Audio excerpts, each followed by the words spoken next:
Vladimir Poutine est officiellement en train de perdre le contrôle de la Russie. Et c'est pourquoi il se cache dans son bunker, tandis que son pays est en proie aux flammes. Alors que l'Ukraine lance une nouvelle contre-offensive pour briser complètement les lignes de front russes, la panique à Moscou a atteint son paroxysme. Désespéré de cacher son humiliant effondrement militaire au public, Poutine vient de déclencher un blackout Internet draconien dans la plus grande ville d'Europe. Mais la vérité parvient tout de même à percer. La situation est si grave que, dans une trahison sans précédent, l'un des propagandistes les plus impitoyables et loyaux du Kremlin s'est publiquement retourné contre Poutine, publiant un manifeste cinglant exigeant que Poutine soit jugé comme criminel de guerre. De telles choses sont inédites en Russie, et c'est précisément ce qui terrifie Poutine. Bienvenue sur Décoder le monde, où nous analysons les coulisses des événements mondiaux. Mais ce n'est que la pointe de l'iceberg. Une révélation stupéfiante de l'intérieur même du Kremlin est sur le point de secouer les fondations du pouvoir de Poutine. Commençons par le front militaire. Voici le front de Zaporijia, et ce sont les gains ukrainiens de février et mars. Cette contre-offensive est toujours en cours, et elle est même historique. C'est la première fois que l'Ukraine gagne du territoire depuis 2023, soit près de 3 ans. Voici comment les blogueurs militaires russes décrivent la situation.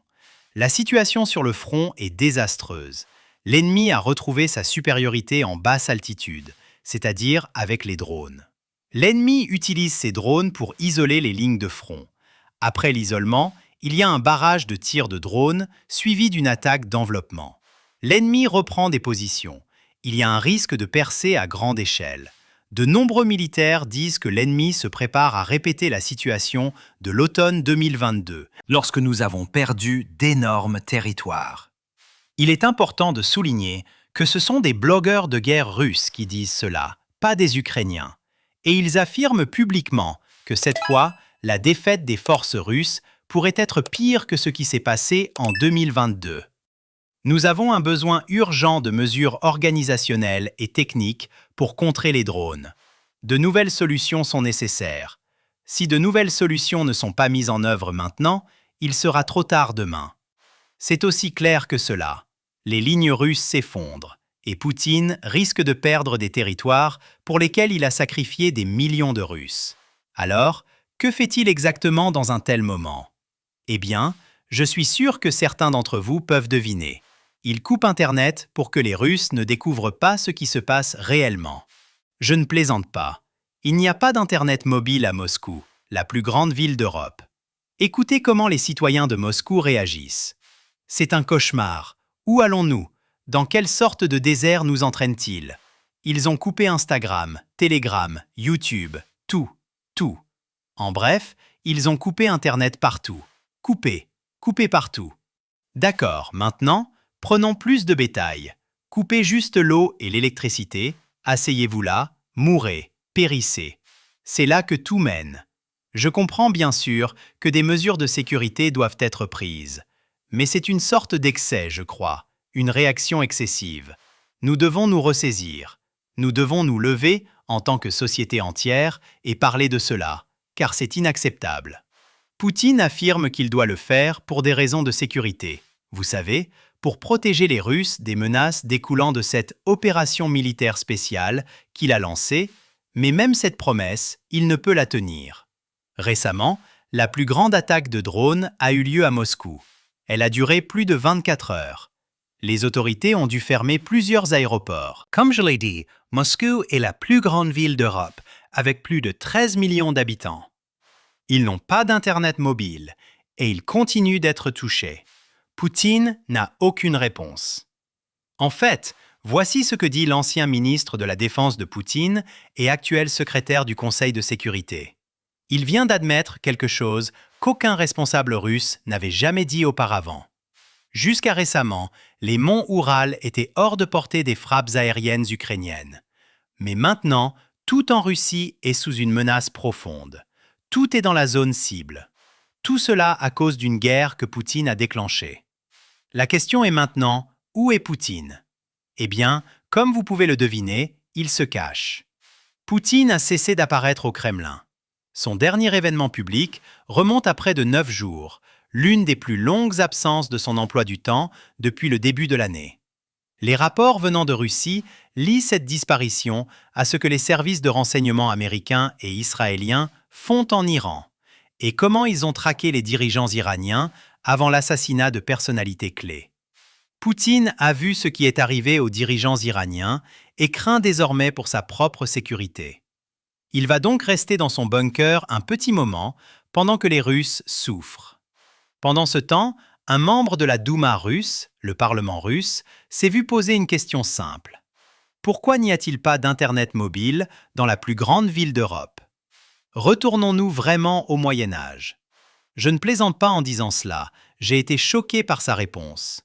Je suis presque certain qu'un politicien occidental qui dirait cela serait destitué le lendemain. Écoutez sa réponse. Bien sûr, nous devons nous souvenir de choses oubliées comme le téléphone fixe. Beaucoup de gens ont encore leur téléphone à la maison, et il est temps pour nous de revenir non seulement au mobile, mais aussi aux appels téléphoniques de bureau. C'est une connexion qui peut être câblée. Peut-être y aura-t-il différentes interruptions à l'avenir. Nous vivons une période difficile. Vous voyez ce qui se passe au Moyen-Orient.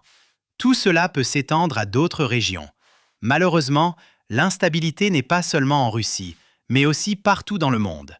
Nous devons y réfléchir et analyser. Il est nécessaire de passer à une forme de communication telle que la télécommunication, qui a été oubliée par beaucoup. Mais néanmoins, cela fonctionne. J'ai vérifié moi-même aujourd'hui, et là où il n'y a pas d'Internet mobile ou de Wi-Fi, nous devrions y revenir. Il existe des appareils, des ordinateurs portables qui peuvent être connectés. Maintenant, malgré tout ce qu'ils traversent, les Russes trouvent encore de l'humour dans la situation. Un Russe a réalisé une vidéo très unique sur la façon dont il partage des vidéos YouTube et des réels Instagram en ce moment. Il se rend à la poste, écrit le lien sur une lettre, puis l'envoie à son ami. Vous savez, la manière russe moderne de partager des publications sur les réseaux sociaux, comme au bon vieux temps. Regardez. Courons à la poste, je veux envoyer des réels à mes amis. Univers, dis-moi si je vais dans la bonne direction. Oui, merci. Maintenant, voyons où aller. Amoureux, tournons à gauche. Hé, tu as entendu le nouveau morceau? Il s'appelle « Appelle-moi, appelle-moi ». Rien ne passe, bon sang. On dirait que notre taxi est là-bas. Attends, je vais les biper sur le pager. C'est la maison numéro 5. Ensuite, ici, nous devons aller vers le nord. C'est là que les choses deviennent sérieuses, car nous assistons à quelque chose d'inédit en Russie. Les Russes demandent maintenant publiquement la démission de Poutine et exigent qu'il soit jugé comme criminel de guerre. Voici Ilya Remlo. C'était un propagandiste pro-Kremlin fiable. En fait, il était tellement pro-Kremlin qu'il attaquait quiconque critiquait le régime. Il s'en prenait aux opposants, à ceux qui ne soutenaient pas Poutine et son parti. Mais maintenant, les choses ont changé. Il vient de publier une déclaration appelant à la démission de Poutine et exhortant le peuple russe à le juger. Permettez-moi de vous lire cette déclaration, car elle est très, très intéressante. 5 raisons pour lesquelles j'ai cessé de soutenir Vladimir Poutine. Quelqu'un doit le dire. Numéro 1. La guerre en Ukraine a commencé comme une opération de police. La guerre a déjà fait 1 à 2 millions de victimes. En 2014, j'ai soutenu l'annexion de la Crimée précisément parce qu'elle a été sans effusion de sang. Nous pensions tous alors que Poutine était l'unificateur des terres russes. Mais voici où nous en sommes arrivés. Des assauts de chair à canon, des soldats contractuels attirés par la tromperie et bien d'autres choses encore. Comme quiconque participant à l'opération militaire spéciale le confirmera, c'est une guerre absolument sans issue, avec d'énormes pertes. Cela pourrait durer encore 5 à 10 ans. Êtes-vous prêts pour cela? Personne n'appelle à la guerre contre la Russie. Mais maintenant, la guerre est menée exclusivement pour les complexes de Poutine. Nous, citoyens ordinaires, n'en tirons rien, seulement des pertes. Deuxième raison, d'énormes dommages à l'économie russe et au bien-être des citoyens, sanctions, infrastructures détruites, perte de partenaires commerciaux. Même selon les statistiques officielles, ce sont des billions de dollars que nous aurions pu utiliser pour construire des villes, des écoles, des hôpitaux pour enfants et réformer complètement le secteur du logement et des services publics. Mais ce qui est construit, ce sont principalement les palais du président et de ses amis. Même avant la guerre, il y avait des problèmes économiques dans le pays le plus riche. Des dizaines de millions de personnes sont pauvres. Les autorités sont devenues si folles qu'elles privent les gens de leurs animaux, comme cela s'est produit récemment à Noah Brisk. Troisième raison, l'étouffement d'Internet et de la liberté des médias.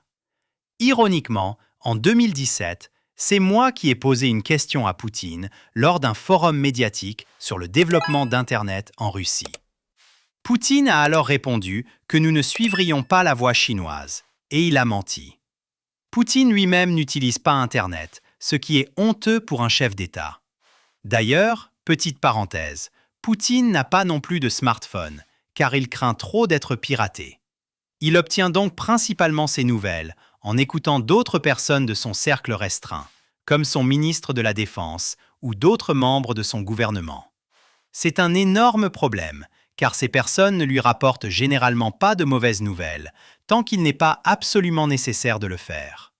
Cela signifie que, même si les forces russes sont repoussées sur les lignes de front en ce moment, Poutine pourrait même ne pas le savoir, car il n'a pas Internet lui-même. Il n'entend cela que de personnes de son cercle restreint qui ont leurs propres raisons de ne pas dire la vérité. Mais revenons à la déclaration. Nous pouvons voir que l'Internet mobile ne fonctionne pas même dans les grandes villes russes. Tous les réseaux sociaux et messageries occidentaux sont bloqués. Telegram est bloqué à 80% et un blocage complet est prévu d'ici la fin du mois. Le système est devenu si fou qu'il étouffe même ce qui est utilisé par les participants à l'opération militaire spéciale. Et en même temps, les Russes sont poussés vers le messager multinational de Max Kringo, les privant de leur droit aux soins médicaux et à l'éducation. Quatrième raison, la durée du mandat de Poutine au pouvoir. Poutine a 74 ans. Il est au pouvoir depuis 1999, soit plus de 26 ou 27 ans. C'est vraiment insensé quand on y pense. Et apparemment, Poutine prévoit de rester sur le trône pendant au moins 150 ans de plus. Comme chacun sait, le pouvoir absolu corrompt absolument. Et s'il est aussi sans fin, même une personne moralement irréprochable se corromprait dans une telle situation. Et Poutine n'a pas toujours été tel qu'il est maintenant. Avant 2003, il y avait très peu de choses à lui reprocher. C'est pourquoi beaucoup d'entre nous le soutenaient auparavant. Mais tout a ses limites. Nous avons besoin d'un nouveau président moderne. Cinquième raison, Poutine ne respecte pas ses électeurs et ne veut pas les entendre. Il suffit de regarder le récent événement de la ligne directe. C'est comme l'événement de fin d'année que Poutine organise, censé permettre à tout Russe de lui poser une question, alors qu'en réalité, les questions sont entièrement préplanifiées, à l'exception d'une ou deux questions posées par des journalistes étrangers. Mais l'important est que les Russes ne peuvent pas regarder les segments où les journalistes étrangers posent des questions et où Poutine répond. Ces segments ne sont pas diffusés en Russie, uniquement pour le public étranger. Mais revenons à cela. Regardez simplement le récent événement. C'est un cirque complet. Le président ne s'intéresse franchement pas à la politique intérieure et aux problèmes des électeurs. Il a depuis longtemps cessé de lire les chaînes Telegram et ne se soucie pas de nos indignations quotidiennes. Poutine ne veut que des guerres sans fin auxquelles ses enfants et ses proches ne participent pas. Il ne veut pas d'Internet ni de salaires élevés. Je ne mentionnerai même pas l'opposition. Elle n'existe tout simplement pas. Poutine lui-même a répété pendant toutes ces 26 années l'importance de la critique des autorités et de l'opposition. Mais citez un seul député ou une personnalité publique qui critique Poutine. Il n'y en a pas. Et ceux qui ont essayé sont soit désignés comme agents étrangers, soit à l'étranger, soit simplement dans la tombe. Poutine a peur de participer à des débats, à des élections honnêtes, car alors, il deviendrait immédiatement évident que le roi est nu.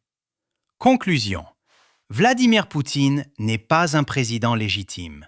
Vladimir Poutine devrait démissionner. Il devrait être jugé comme criminel de guerre et comme voleur. Vive la liberté, bon sang. C'est une déclaration absolument accablante. En fait, cette déclaration a été si choquante pour les Russes que de nombreuses personnes qui suivent ce blogueur de guerre ont pensé qu'il avait été piraté. Ils pensaient qu'il avait été piraté par quelqu'un comme moi, j'imagine. Mais cet homme a dû faire une vidéo pour dire « Eh, je n'ai pas été piraté. Je fais ça parce que je pense que c'est ce qui est juste pour le pays. » Écoutez, mes amis. Bonjour à tous. J'ai jeté un coup d'œil aux commentaires sous ma publication. Tout le monde m'envoie des messages entre guillemets « Avez-vous été piraté ?» Non, je n'ai pas été piraté. J'ai tout écrit moi-même. En d'autres termes, il ne peut y avoir de doute. Et je suis surpris par une réaction si forte. Que se passe-t-il ici? Pouvez-vous croire dans quoi nous nous sommes fourrés? Ce n'est même pas vraiment une critique du président. C'est plutôt modéré, à mon avis.